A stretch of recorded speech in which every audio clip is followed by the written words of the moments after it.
ఓం శాంతి. Murali date 5/8/2024.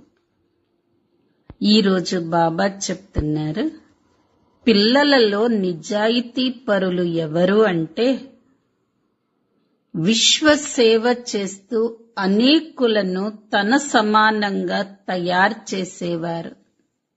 బద్ధకస్తులుగా ఉండొద్దు. అనేక ఆత్మల కళ్యాణం చెయ్యండి. మనం బ్రాహ్మణులు దేవతగా అవుతారు, కానీ శూద్రులు దేవతగా తయారవ్వరు. బ్రాహ్మణులు బ్రహ్మా బాబాతో మాకు సంబంధం లేదు అనకండి. మాకు డైరెక్ట్ గా శివ్ బాబాతోనే సంబంధము అని అనకూడదు. బ్రహ్మా బాబాతో సంబంధం లేని వారందరూ శూద్రులు. శూద్రులు దేవతగా కాలేరు. అనేక ఆత్మల కళ్యాణం చేయండి. కొత్త కొత్త సెంటర్లు తెరవండి. మనలాగా అనేకులను తయారు చెయ్యాలి. పూల తోటను తయారు చెయ్యండి. మనం పూలలాగా అవుతూ అనేకులను కూడా పూలలాగా తయారు చెయ్యాలి. ఏ సేవలోనూ దేహ అభిమానం రాకూడదు. ఏ పదార్థమైనా కర్మేంద్రియాలను కదిలించింది అంటే ఆసక్తి ఉన్నట్టు. ఆసక్తి ఉన్నవారు అతీతంగా కాలేరు. ఆసక్తి అంటేనే కోరిక. కొందరు కోరికేం లేదు, చాలా బాగుందంటారు. అదే సూక్ష్మమైన ఆసక్తి. అందుకనే ప్రతి ఒక్కరూ సూక్ష్మంగా పరిశీలించుకోండి. ఏ సుఖ సాధనాలు ఆకర్షించటం లేదు కదా అని. ఇవన్నీ ప్రకృతి సాధనాలు. వీటన్నిటికీ అతీతంగా అయినప్పుడే ప్రకృతి జీతగా అవుతాము. అందుకనే ఏది మన మనస్సుని కదిలించకూడదు. నాది అనే జంజాటం వదలండి. బేహదులో ఉండండి. అప్పుడే విశ్వ కళ్యాణకారీలు అని చెప్పబడతారు. ఎవరు విశ్వ కళ్యాణకారి? హద్దొద్దు, బేహద్దులో ఉండాలి అంటున్నారు బాబా. ఈ రోజటి మధుర మహావాక్యాలు. మధురమైన పిల్లలు, మీలో ఎవరైతే మొత్తం విశ్వమంతటి సేవను చేస్తారో మరియు అనేకులను తమ సమానంగా తయారు చేస్తారో, బద్ధకస్తులుగా ఉండరో వారే నిజాయితీ పరులు. ప్రశ్న: బ్రాహ్మణులైన మీరు ఏ మాటలను ఎప్పుడూ మాట్లాడకూడదు? జవాబు: మాకు బ్రహ్మా బాబాతో ఎటువంటి సంబంధము లేదు. మేము డైరెక్ట్ గా శివ్ బాబాని స్మృతి చేస్తాము అని బ్రాహ్మణులైన మీరు ఎప్పుడూ అనరు. బ్రహ్మా బాబా లేకుండా బ్రాహ్మణులుగా పిలవబడలేరు. ఎవరికైతే బ్రహ్మతో సంబంధం ఉండదో, అనగా ఎవరైతే బ్రహ్మ ముఖ వంశావళీలు కారో వారు శూద్రులే అవుతారు. శూద్రులు ఎప్పుడూ దేవతలుగా అవ్వలేరు. ఓం శాంతి. ఆత్మిక తండ్రి కూర్చొని దాదా ద్వారా అర్థం చేయిస్తారు. పిల్లలు మ్యూజియము లేక ప్రదర్శనని ప్రారంభోత్సవం చేయిస్తారు, కానీ నిజానికి అనంతమైన తండ్రి ఎప్పుడో ప్రారంభం చేసేశారు. ఇప్పుడు ఈ శాఖలు లేక బ్రాంచీలు వెలువడుతూ ఉంటాయి. పాఠశాలలు ఎన్నో కావాలి. ఒక్కటేమో ఈ పాఠశాల, ఇందులో తండ్రి ఉంటారు. దీనికి మధుబనం అన్న పేరుని పెట్టారు. మధువనంలో ఎప్పుడూ మురళి మ్రోగుతూ ఉంటుంది అని పిల్లలకు తెలుసు. ఎవరి మురళి? భగవంతుని మురళి. భగవంతుడు నిరాకారుడు. సాకార రథం ద్వారా వారు మురళిని మ్రోగిస్తారు. వారికి భాగ్యశాలి రథము అన్న పేరుని పెట్టారు. దీనిని ఎవరైనా అర్థం చేసుకోగలరు. అందులోకి బాబా ప్రవేశిస్తారు. ఇది పిల్లలైన మీరే అర్థం చేసుకుంటారు. ఇంకా ఎవరికి రచయితను గురించి లేక రచన ఆది మధ్య అంతముల గురించి తెలియదు. ఎవరితోనైనా ప్రారంభోత్సవం చేయిస్తారో వారికి మొట్టమొదట బాబా ఏ విధంగా కొత్త ప్రపంచ స్థాపన చేస్తారో అర్థం చేయించాలి. వారి శాఖలే ఇప్పుడు తెరవబడుతున్నాయి అని చెప్పమని బాబా ఎప్పుడూ వ్రాస్తూ ఉంటారు. వారి కళ్యాణం జరగాలి అని ఎవరో ఒకరి ద్వారా ప్రారంభింపచేస్తారు. తప్పకుండా బాబా వచ్చారు అని కొంత అర్థం చేసుకోగలుగుతారు. బ్రహ్మ ద్వారా విశ్వంలో శాంతిమయమైన రాజ్యం లేక ఆది సనాతన దేవీ దేవత ధర్మ స్థాపన జరుగుతుంది. దాని ప్రారంభమైతే జరిగిపోయింది. ఇప్పుడైతే ఈ శాఖలు తెరుచుకుంటున్నాయి. బ్యాంక్ బ్రాంచులు తెరుచుకుంటూ ఉంటాయి కదా, అలాగే ఇది కూడా బాబానే వచ్చి జ్ఞానాన్నిస్తారు. ఈ జ్ఞానం పరంపిత పరమాత్ముల్లోనే ఉంటుంది. కావున వారినే జ్ఞాన సాగరుడు అని అంటారు. ఆత్మిక తండ్రిలోనే ఆత్మిక జ్ఞానం ఉంటుంది. వారొచ్చి దానిని ఆత్మలకు ఇస్తారు. హే పిల్లలు, హే ఆత్మలు, మీరు స్వయాన్ని ఆత్మగా భావించండి అని అర్థం చేయిస్తారు. ఆత్మ అన్న పేరైతే సాధారణమైనదే. మహానాత్మ, పుణ్యాత్మ, పాపాత్మ అని అంటారు. కావున ఆత్మకు పరంపిత పరమాత్మ అయిన తండ్రి కూడా అర్థం చేయిస్తున్నారు. బాబా ఎందుకు వస్తారు? తప్పకుండా పిల్లలకు వారసత్వాన్ని ఇవ్వటానికొస్తారు. మళ్ళీ సతో ప్రధానమైన కొత్త ప్రపంచంలోకి రావాలి. ప్రపంచ చరిత్ర భూగోళం పునరావృతమవుతుంది. కొత్త ప్రపంచం లేక పాత ప్రపంచం మనుష్యులదే. నేను కొత్త ప్రపంచాన్ని రచించేందుకు వచ్చాను అని బాబా అంటారు. మనుషులు లేకుండా అసలు ప్రపంచం ఉండదు. కొత్త ప్రపంచంలో దేవీ దేవతల రాజ్యం ఉండేది.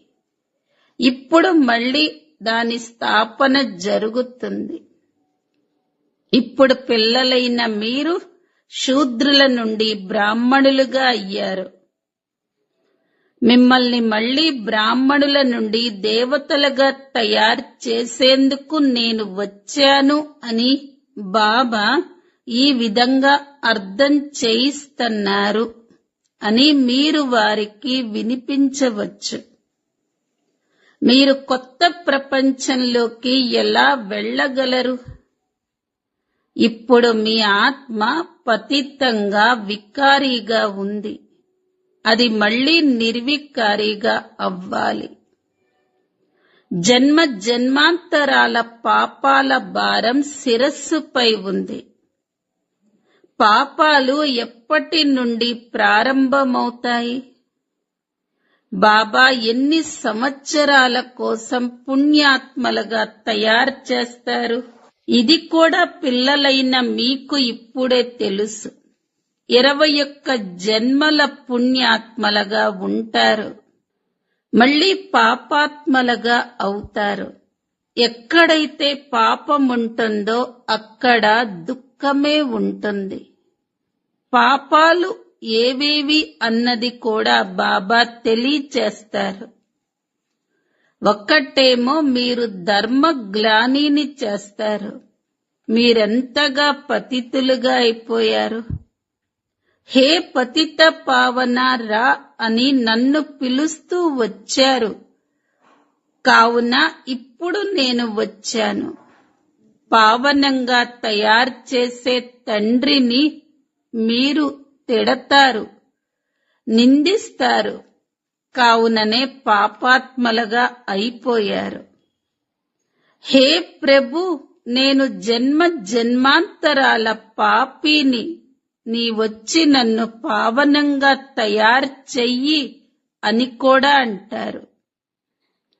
ఎవరైతే అందరికన్నా ఎక్కువ జన్మలు తీసుకున్నాడో అతడి అనేక జన్మల అంతిమంలో నేను ప్రవేశిస్తాను అని బాబా అర్థం చేయిస్తారు. బాబా అనేక జన్మలు అని దేనినంటారు? పిల్లల 84 జన్మలని అంటారు. ఎవరైతే మొట్టమొదట వచ్చారో వారే 84 జన్మలు తీసుకుంటారు. మొట్టమొదట ఈ లక్ష్మీనారాయణలే వస్తారు. నరుడు నుండి నారాయణుడిగా అయ్యేందుకే మీరు ఇక్కడకు వస్తారు. సత్యనారాయణ కథనే వినిపిస్తారు. సీతారాములుగా అయ్యే కథను ఎప్పుడైనా ఎవరైనా వినిపించారా? దానిని నింద చేశారు. నరుడు నుండి నారాయణుడిగా, నారి నుండి లక్ష్మిగా బాబా తయారు చేస్తారు.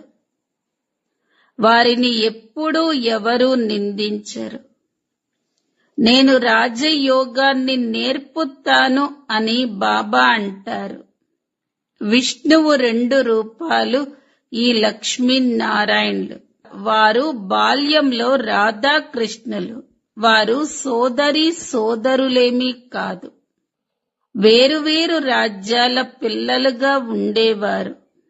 అతడు మహారాజ కుమారుడు, తాను మహారాజ కుమారి. స్వయంవరం తర్వాత వారిని లక్ష్మీనారాయణులు అని అంటారు. ఈ విషయాలు మనుష్యులకు తెలియవు. ఎవరి బుద్ధిలోనైతే కల్పపూర్వం ఈ విషయాలన్నీ కూర్చుని ఉంటాయో వారి బుద్ధిలోనే ఇవి కూర్చుంటాయి.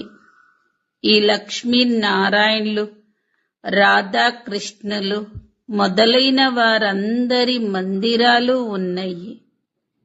విష్ణు మందిరం కూడా ఉంది. దానిని నరుడు నుండి నారాయణుడిగా అయిన మందిరము అని అంటారు. మళ్ళీ లక్ష్మీనారాయణుల వేరువేరు దేవాలయాలు కూడా ఉన్నాయి. బ్రహ్మ మందిరం కూడా ఉంది. బ్రహ్మ దేవతాయ నమః అని అంటారు. మళ్ళీ శివ పరమాత్మాయ నమః అని అంటారు. అతడు వేరైపోయాడు కదా. దేవతలను ఎప్పుడూ భగవంతుడు అని అనరు.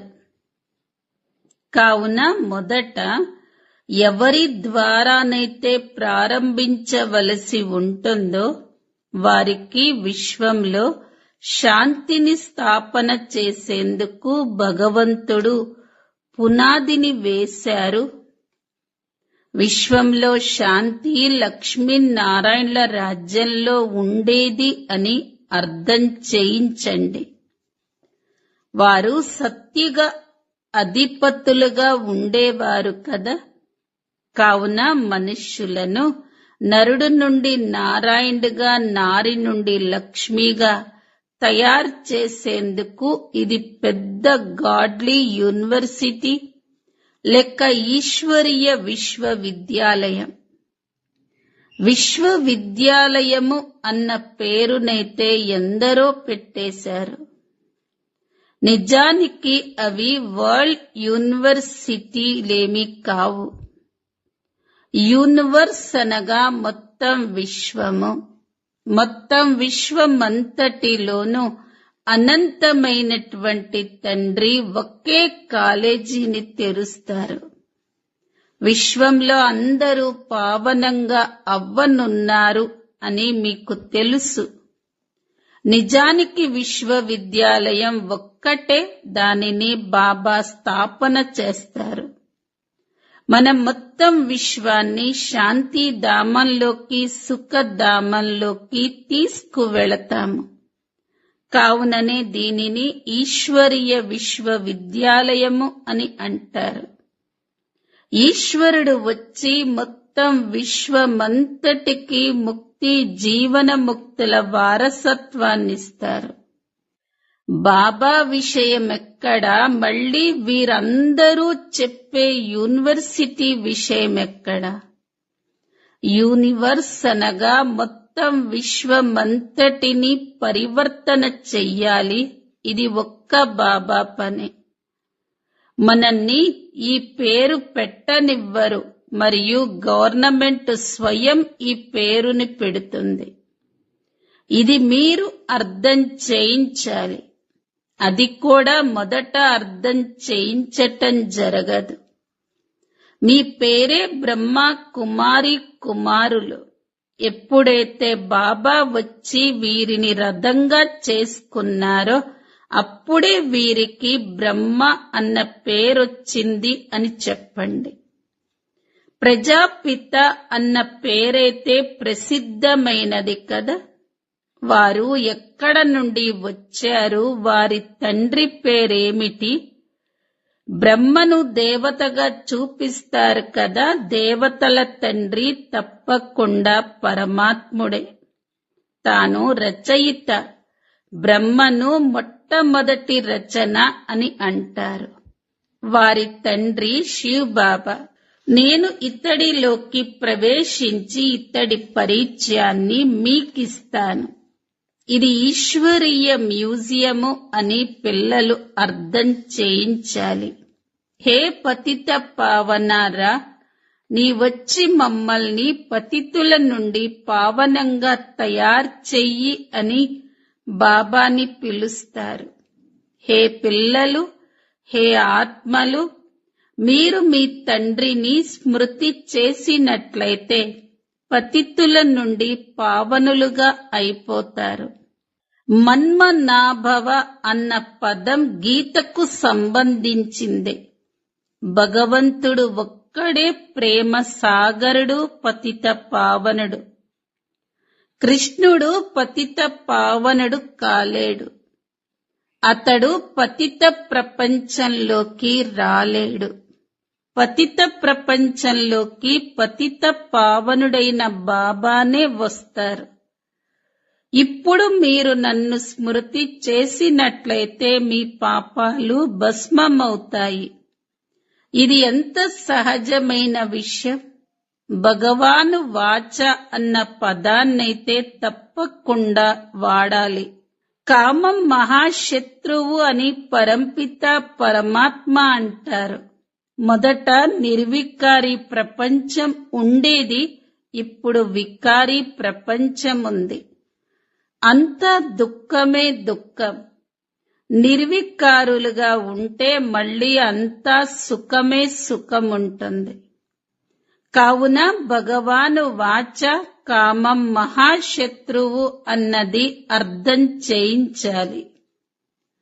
దీనిపై విజయాన్ని పొందటం ద్వారా మీరు జగజ్జీతులుగా అవుతారు. ఒక్క బాబాని స్మృతి చెయ్యండి, మేం కూడా వారిని స్మృతి చేస్తాము. ఏదైనా కాలేజీ తెరవబడినప్పుడు దానిని కూడా ప్రారంభం చేయిస్తారు కదా. అలాగే ఇది కూడా ఒక కాలేజీ. ఎన్నో సెంటర్లున్నాయి. సెంటర్లలో టీచర్లు నియమించబడ్డారు. టీచర్ కూడా తప్పకుండా ఆలోచించాలి. బాబా కొత్త కొత్త సెంటర్లలో మంచి మంచి బ్రాహ్మణీలను ఉంచుతారు. తద్వారా త్వరగా తమ సమానంగా తయారు చేసి మళ్లీ సేవను పైకి ఎత్తేందుకు ఇతర సెంటర్ల వైపుకు పరిగెత్తాలి. ఎవరెవరు మురళిని బాగా చదివి వినిపించగలరో, అర్థం చేయించగలరో గమనిస్తారు. అప్పుడు నీవు ఇక్కడ కూర్చొని క్లాసు చేయించు అని వారిని అంటారు. ఈ విధంగా ట్రయల్ చేసి వారిని కూర్చోపెట్టి వేరే చోట సెంటర్లను తయారు చేసేందుకు ముందుకు వెళ్ళిపోవాలి. ఒక్క సెంటర్ను తయారు చేశాక మళ్ళీ వెళ్ళి ఇంకొక సెంటర్ని తయారు చెయ్యటం బ్రాహ్మణీల పని. ఒక్కొక్క బ్రాహ్మణి 10-20 సెంటర్లను స్థాపించాలి. ఎంతో సేవను చెయ్యాలి. దుకాణాలు తెరుచుకుంటూ ఉండాలి. తమ సమానంగా తయారు చేసి ఇతరులను అక్కడ పెట్టి వెళ్ళాలి. ఎవరినైనా నా సమానంగా తయారు చేసి వేరే సెంటర్లను తెరవాలి అని తమ హృదయంలోకి రావాలి. కానీ ఇటువంటి నిజాయితీ పరులు కొందరో ఉంటారు. ఎవరైతే మొత్తం విశ్వమంతటి సేవను చేస్తారో వారినే నిజాయితీ పరులు అని అంటారు. ఒక సెంటర్ని తెరిచాక తమ సమానంగా తయారు చేసి మళ్ళీ వేరే స్థానాలలో సేవ చెయ్యాలి. ఒకే స్థానంలో కూర్చోకూడదు. అచ్చా, ఎవరికైనా అర్థం చేయించలేకపోతే వేరే పనులను చెయ్యండి. అందులో దేహ అభిమానం రాకూడదు. మేము గొప్ప ఇంటికి చెందిన వాళ్ళం, ఈ పనులు ఎలా చెయ్యము? మాకు నొప్పి పుడుతుంది. కొద్దిగా పని చేసినా ఎముకలు నొప్పి పుడతాయి అని భావించటం దేహ అభిమానము అనే అంటారు. ఏమీ అర్థం చేసుకోరు. ఇతరుల సేవను చెయ్యాలి కదా.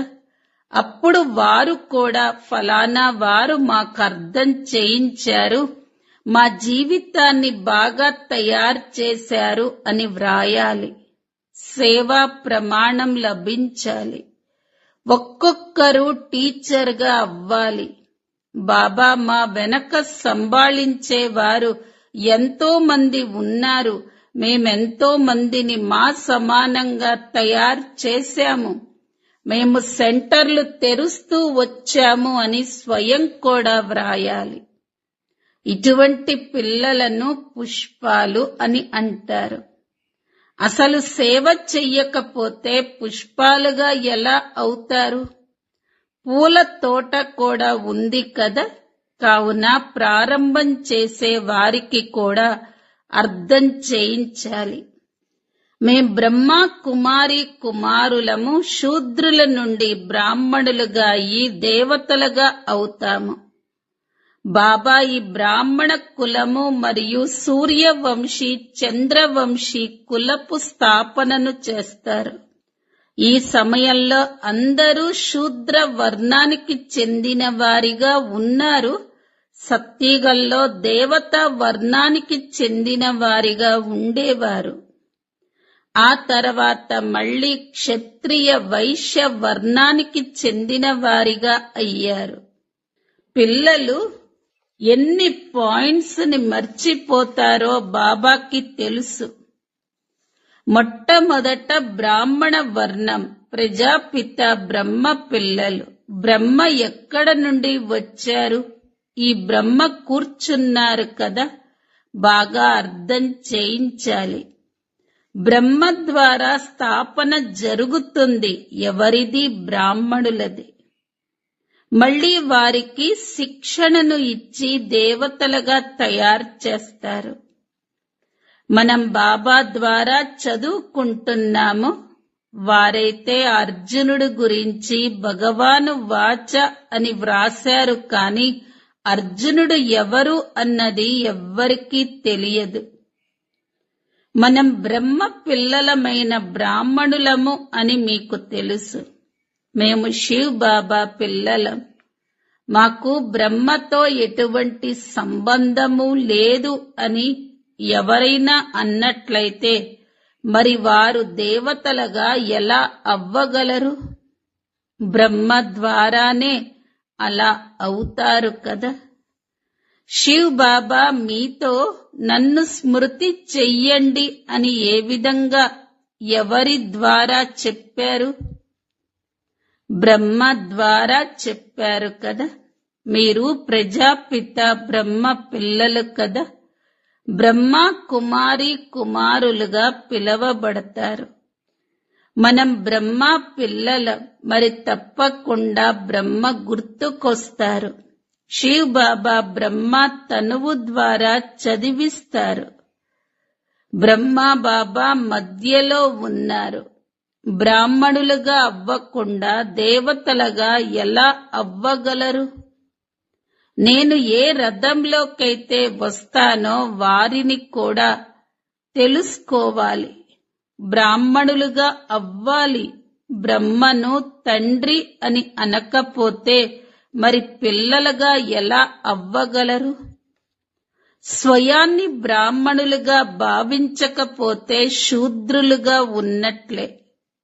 శూద్రుల నుండి వెంటనే దేవతలుగా అయిపోవటము అన్నది కష్టం.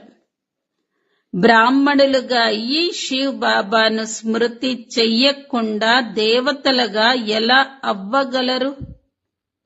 ఇందులో తికమక పడే అవసరం కూడా లేదు. కావున బాబా ద్వారా ప్రారంభం జరిగిపోయింది అని ప్రారంభించే వారికి కూడా అర్థం చేయించాలి. కేవలం బాబాని స్మృతి చేసినట్లయితే పాపాలు అంతమైపోతాయి అని మీకు కూడా తెలియచేస్తాము. ఆ తండ్రే పతిత పావనుడు. మళ్ళీ మీరు పావనంగా ఈ దేవతలుగా అయిపోతారు. పిల్లలు ఎంతో సేవను చెయ్యొచ్చు. మేము తండ్రి సందేశాన్ని ఇస్తాము. ఇక చెయ్యండి చెయ్యకపోండి, అది మీ ఇష్టం. మేము సందేశాన్నిచ్చి వెళతాము అని చెప్పండి. ఇంకా ఏ విధంగానూ పావనంగా అవ్వలేరు.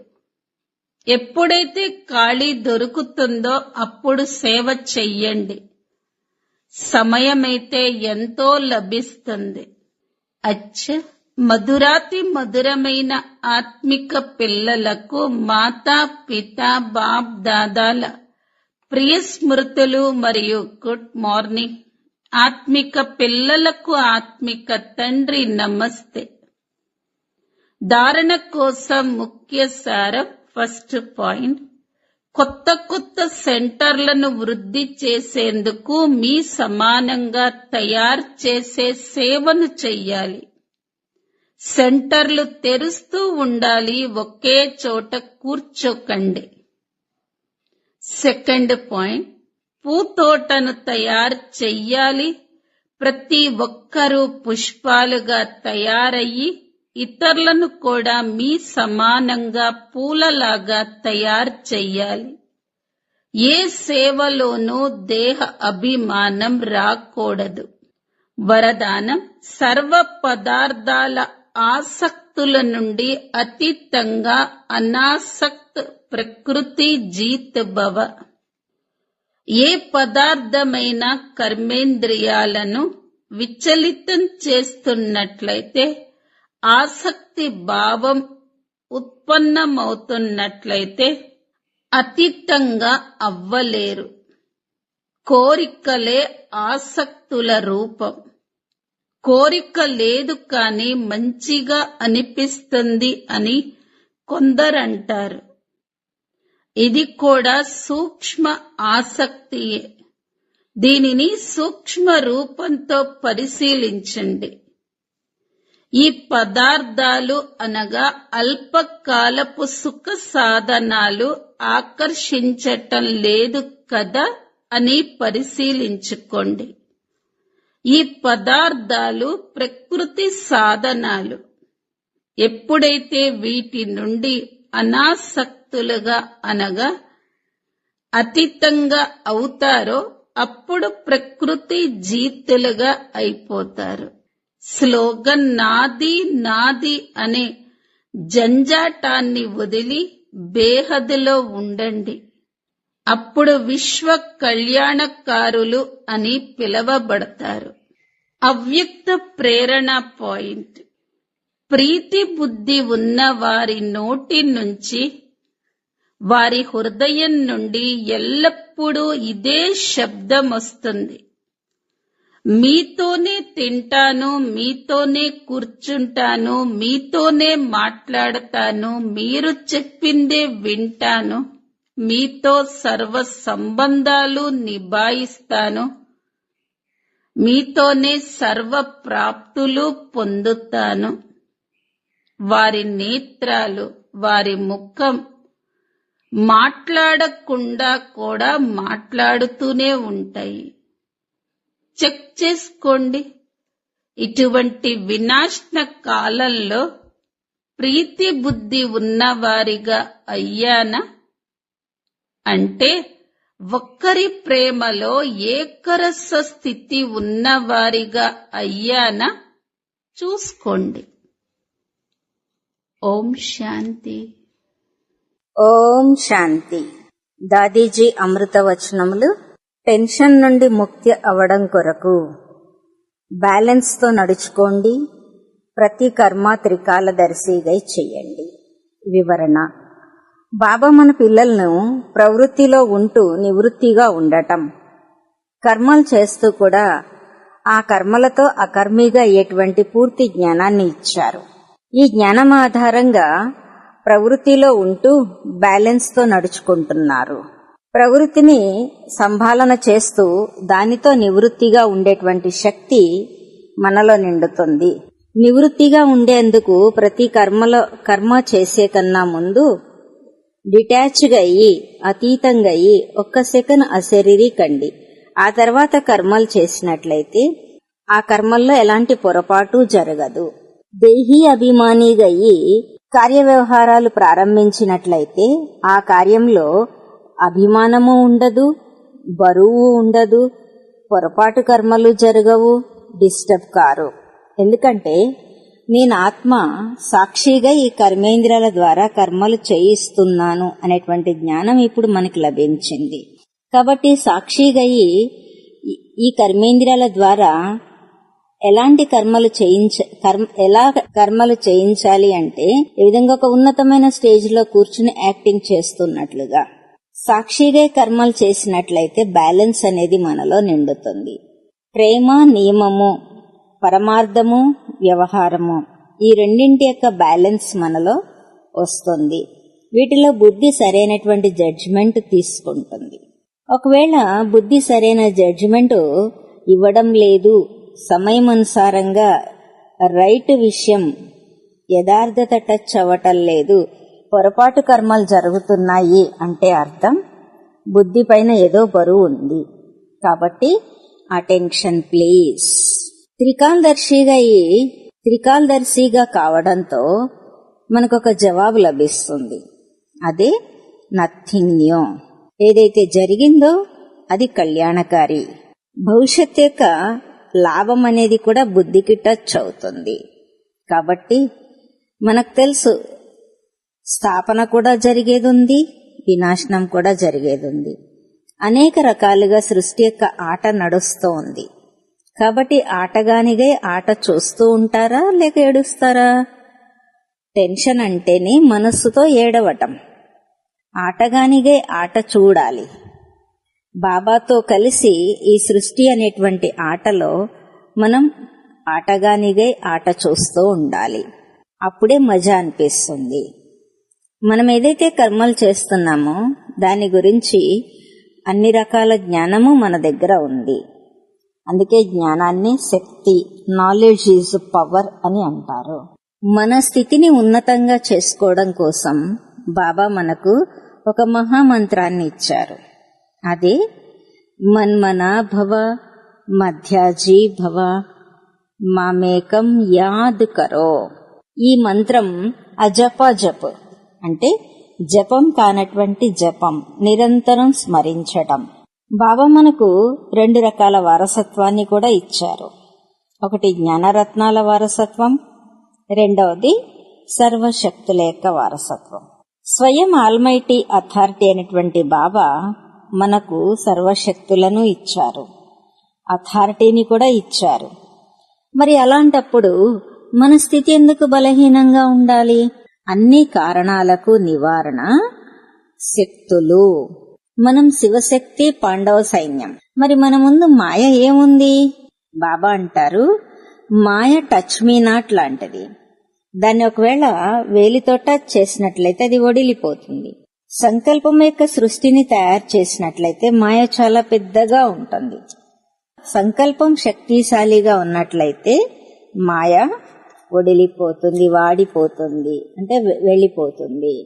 కాబట్టి మాయ నుండి రక్షించుకునేందుకు సాధనం తనకి తాను సర్వశక్తివంతుని యొక్క సంతానాన్ని, మాస్టర్ సర్వశక్తివాన్ ఆత్మను అనుకోండి. శక్తిశాలి స్థితిలో ఉన్నట్లయితే మాయా ప్రభావం మన పైన ఉండదు. ఓం శాంతి.